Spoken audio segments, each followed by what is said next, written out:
তুমি আগেটা যেভাবে করলে এই ইজিক্যাল টু বামের যে অংশ আছে এটার ভিতরে কি দুটো অংশ না, কমার আগে আর কমার পরে, কমার আগেরটার সাথে ইজিক্যাল টু পরে যে দুটো অংশ আছে কমার আগেরটার সম্পর্ক। এই যে 6x - y = 1 কিছু আছে কাজ 1 নম্বর সমীকরণ। আর এইটার সাথে হচ্ছে এইটা 13 = 3x + 2y হলো কি এটার সাথে কি এটা যায়নি, এইটা বাম পাশে আনতে হবে, এটা ডান পাশে দিতে হবে, অর্থাৎ একই বলা হয় পক্ষান্তর। 3x + 2y = 13, এটা 2 নাম্বার। এখানে তো আর কোনো কাজ নাই। এখন দেখতে হবে কি আগে যেমন আমরা গুণ করে কেটে দিলাম না, এখন ধ্যান রাখবো যে তুমি আগে ঠিক করো যে কেটে কাটকা। তুমি যদি একে আর একে কাটতে চাও কি দেওয়া গুণ করে অনেক বড় পর কথা, আগে চিন্তা করো দুইটা একই চিহ্নধারী না, এর বামে কোনো কিছু না মানে প্লাস আছে, এটার বামে কোনো কিছু না মানে প্লাস আছে, তাহলে এই দুইটার বামে যদি প্লাস থাকে তাহলে তোমার কাজ কি?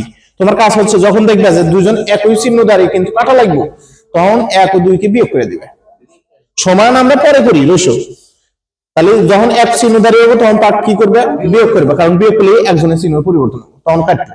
আর যখন দেখবে যে বিপরীত চিহ্নধারী, যেমন কথার কথা এইটার সাথে এইটা দেখো বিপরীত চিহ্নধারী না, এখন কিন্তু বিয়োগ করার প্রয়োজন নাই, যোগ করা নেই, কারণ যোগ করলে কোনো চিহ্নের পরিবর্তন নাই আর বিয়োগ করলে চিহ্নের পরিবর্তন হয়।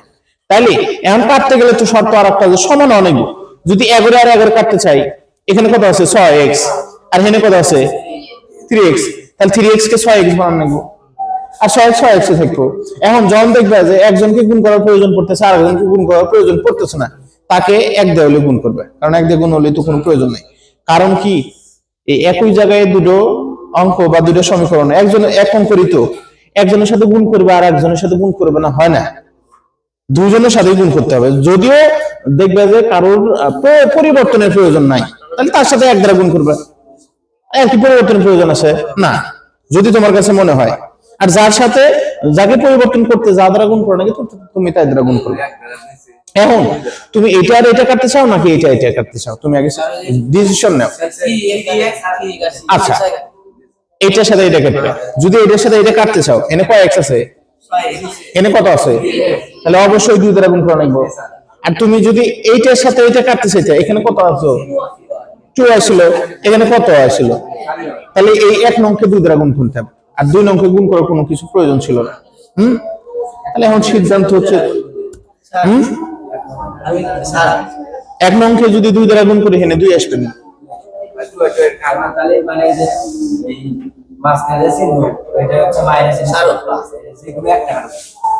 কাটা লাগবে তো যে কোনো একটা হয় হয় কারণে না এই কোন দেওয়া না।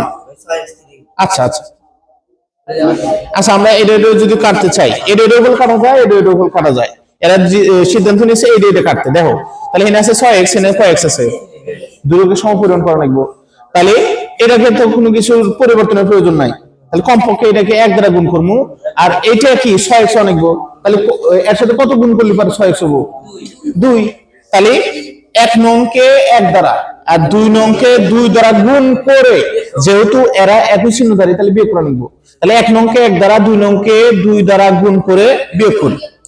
এই যে 1 নংকে 1 দ্বারা 1 নংকে 1 দ্বারা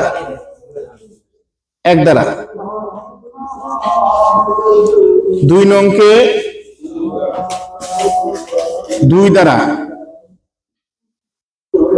গুণ করে যোগ করি, যোগ না বিয়োগ, বিয়োগ করি রইছো। দেখো বিয়োগ করার কারণটা কি, আমরা এটাকে 1 নম্বর দিয়ে গুণ করলাম না, অর্থাৎ আমরা এইটা আর এটা কাটার চিন্তা ভাবনা করতেছি, তাহলে এখানে কত x আছে 6x, এখানে কত x 3x, তাহলে দুইটা দেখো দুইটার বামে কোনো কিছু না মানে প্লাস আছে, তো প্লাস প্লাস কি কাটবে নি না, আর যখন বিয়োগ করব নি তখন নিচের দ্বার চিহ্ন পরিবর্তন হবে নি, এটা প্লাস আছে না মাইনাস হয়ে যাবে নি, এটা প্লাস আছে না মাইনাস হয়ে যাবে নি, অর্থাৎ এই চিহ্ন পরিবর্তন যখন প্রয়োজন, কারণ সমান চিহ্ন দ্বারা তো কেউ কাটবে না, যখন চিহ্ন পরিবর্তন প্রয়োজন তখন হচ্ছে আমাদের বিয়োগ করার প্রয়োজন পড়ে। তাহলে 1 নংকে কত দ্বারা গুণ করছি? 1 দ্বারা। তাহলে 6x হচ্ছে 6x মাইনাস y হচ্ছে y সমান সমান 1। এটাকে 2 দ্বারা গুণ করছি, তাহলে 3 দুগুণা 6x প্লাস আছে প্লাস, এটাকে কত দ্বারা 2 দ্বারা গুণ করলে গুণা 4y সমান সমান 13 দুগুণা 26। এই যে বিয়োগ করছি না, তাহলে চিহ্নের পরিবর্তন, এই যে দেখো এমন কাটে না, ও প্লাস ও মাইনাস, এন ওর ক্ষেত্রে এসো ও মাইনাস y, এখানে মাইনাস 4 দেওয়া আছে, তাহলে মাইনাস কয় দেওয়া হলো? মাইনাস 5 হয় না? মাইনাস 5 হয়। স্যার এক নম্বর সমীকরণে 6x মাইনাস 5 আছে। ওই দেখেন উপরে 6x মাইনাস 5 আছে, আপনি 6x প্লাস হয় দিচ্ছে। কোনে ঠিকই দাও, ঠিকই দাও। নিচে ওর কি আচ্ছা দেখো মাইনাস 26 এর মধ্যে প্লাস 1 বাদ দাও, তাহলে মাইনাস 25, মাইনাস 25, তাহলে মাইনাস মাইনাস আউট, তাহলে থাকলো কি 5y সমান সমান 25। এটা গুণ আছে, তোমরা কি হবো? ভাগ। তাহলে y সমান সমান 25 ভাগ 5, অতএব y সমান সমান 5। নাও কাম হয়ে গেছে। y এর মান পাইছো? y এর মান পাইছো কি না? এই y এর মান যে কোনো একটা সমীকরণে বসাইবা, x এর মান বাড়াইবে যে কোনো একটা সমীকরণ। আচ্ছা আমি বলি y এর মান 1 নং সমীকরণে বসাই 6x minus y সমান 1। 6x minus y এর মান কত? 5 না? 1 এর মাইনাস আছে আমরা যে প্লাস, বা x সমান সমান ওখানে কত দিছে? 6 না? এটা গুণ ছিল, আমরা যা কি হবো? ভাগ। এটা কিন্তু x, অতএব x সমান সমান 1। 6 6 আমাদের কবে যায়? একবার। তাহলে x এর মান হচ্ছে 1 আর y এর মান হচ্ছে 5। নাও